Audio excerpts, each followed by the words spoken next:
Hi guys, it's Calder here from Singing Matters again, and I wanted to discuss today an issue that comes up for a lot of singers: practicing when people can hear you. So it's a big issue, and I ask students about this a lot. You just don't want anyone to hear you while you're developing your voice and while you're practicing. You don't want anyone to hear you sounding bad. You daren't make a single wrong note or ill-delivered line when anyone can hear you. It just puts you off completely from your practice, and it's totally understandable.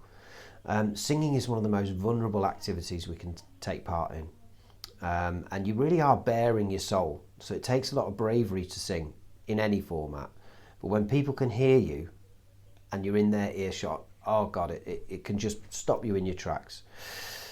As soon as you start singing and you know people are in the house and someone's around, it's like you're doing a performance, and you're not, you're just trying to practice.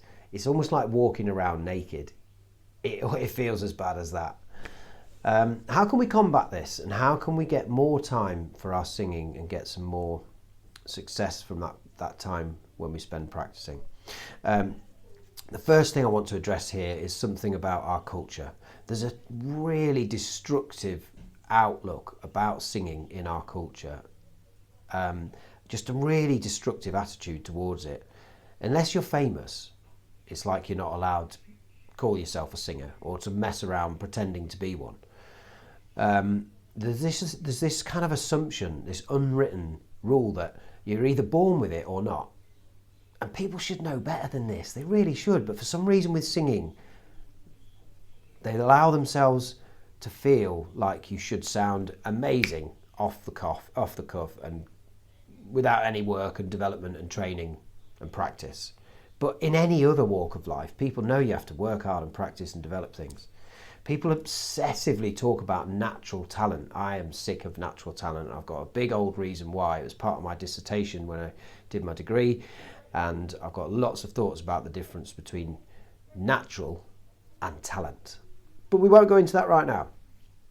If you don't sound world class right now, some of your friends and family might be so nervous on your behalf that they will tell you not to do it. They'll tell you not to sing. They'll be telling you, "You sure that you should be doing this?" They'll question if you're good enough, ignoring the possibility that you might actually be able to develop and improve your singing voice. Remember, this attitude is just them feeling nervous on your behalf. Try and think about that. When people ask you those questions, or they raise an eyebrow, or they respond in a way that feels negative, they're probably nervous on your behalf. They're so nervous because they feel vulnerable for you, because you're allowing yourself to be vulnerable in the way that it takes to be a singer, and it demands that of you. And they feel that nervousness for you. So they kind of, they want you to stop doing it because it's so scary, the idea that you might embarrass yourself. We need to kind of resist that. Lots of people aren't stupid. They should understand that any skill worth doing takes time and hard work and dedication and practice. Yet still, with singing, something strange happens in their brain and they lose all sense because they just can't hear it yet. They can't hear that you might actually get good. Maybe you can't either. And all it takes is one comment to knock you completely.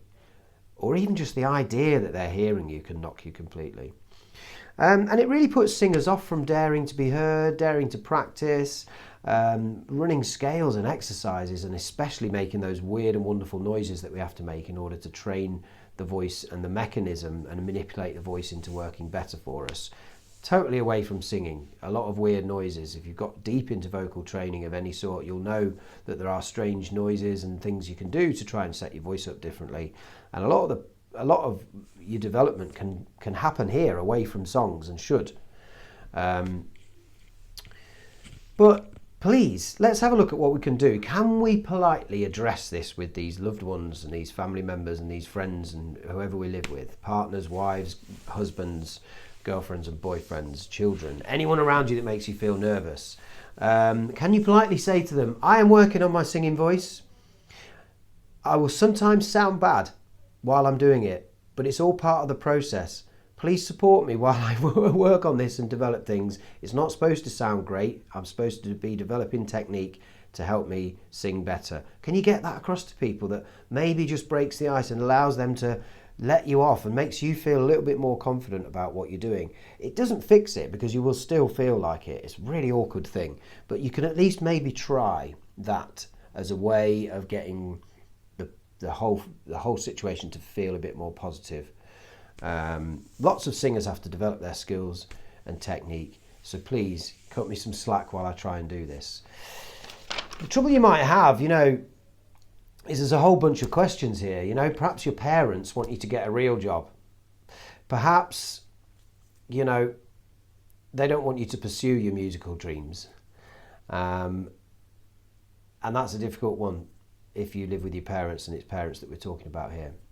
But if you want to sing while you are on planet Earth, then sing you shall, because it's important for your humanity. And you need to be a bit defiant about that. Whether you're trying to be a rock star, famous, make $1 million or whatever, or just sing for your own pleasure, write a couple of songs, perform a cover at an open mic, make a little band in your spare time, whatever it might be. Singing is one of the most rewarding things we can do, as well as being one of the most vulnerable. So you're going to have to navigate all these skeptical attitudes that some people have about that.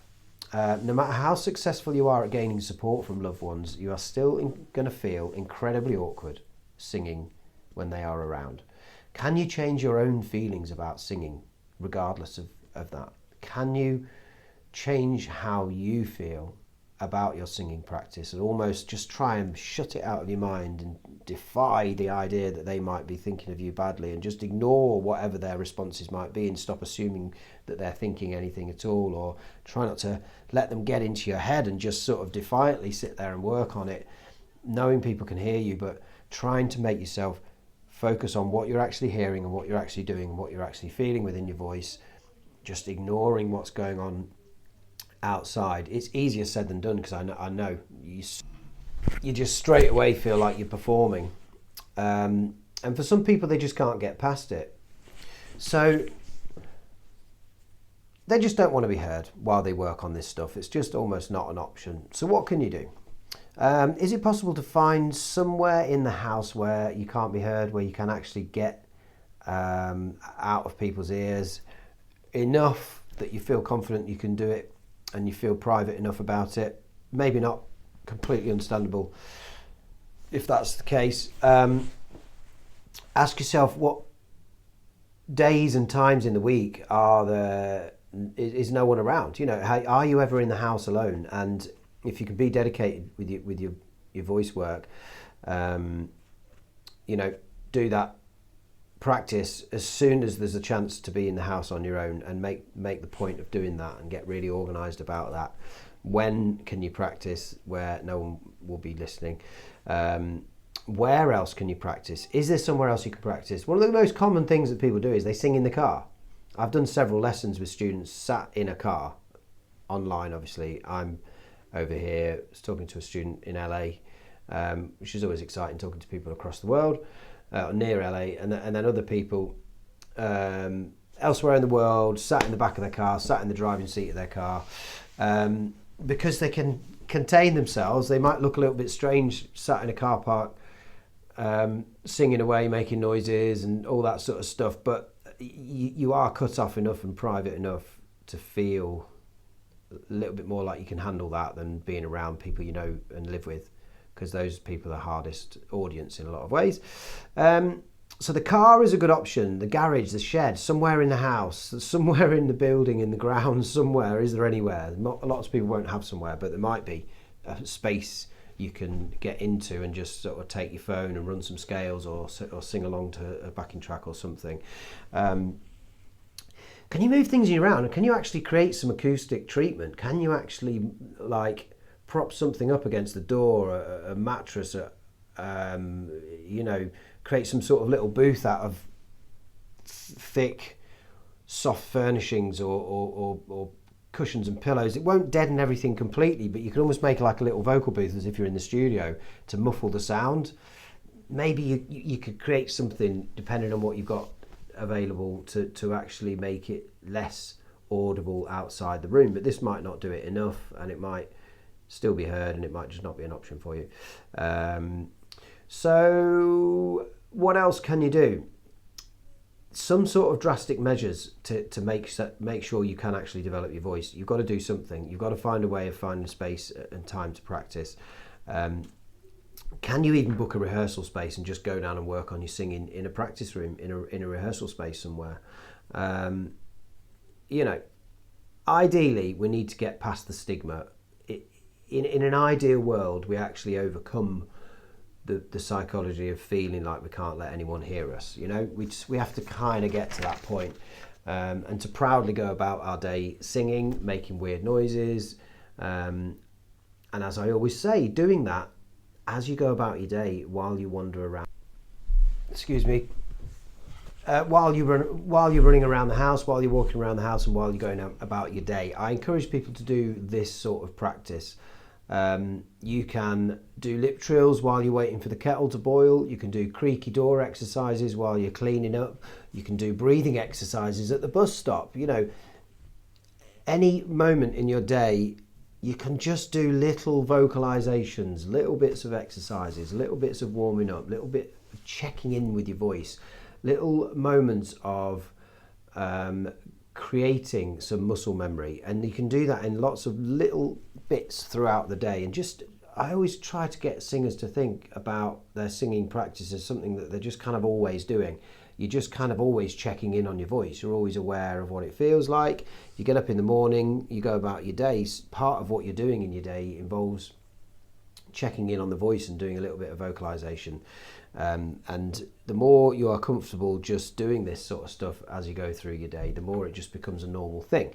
Not like a big deal where I have to go and do some vocal practice. I must go and do some vocal practice and spend an hour doing it, but then you don't because other things get in the way of life. So I always encourage that. It doesn't solve it if you can't get past that. Maybe we need to, because, you know, at the end of the day, if you want to sing, you're going to have to be heard, and you're going to have to be able to do it in front of people. You might want to wait until you are happy with the results and you're more confident with what you're doing, but it's going to take a lot longer to get there if we can't do the practice. So I feel for people when they have that feeling in them when they're trying to practice and trying to work on their voice. It's just almost impossible to do it around other people. It's completely understandable to feel that way. Try to overcome it, try to break it down, try to do little bits quietly, because vocal exercises, when you're doing them right, they don't need to be loud. You don't need to be mega loud. Have some music on, have the TV on, and just make a bit of noise underneath it. These all seem like not the ideal situation, but it's certainly not an ideal situation to not be practicing at all. So I definitely encourage you to try and find ways to get past it. I hope that's interesting, helpful, and just serves some sort of purpose as you try to make it possible for you to do the practice that your voice requires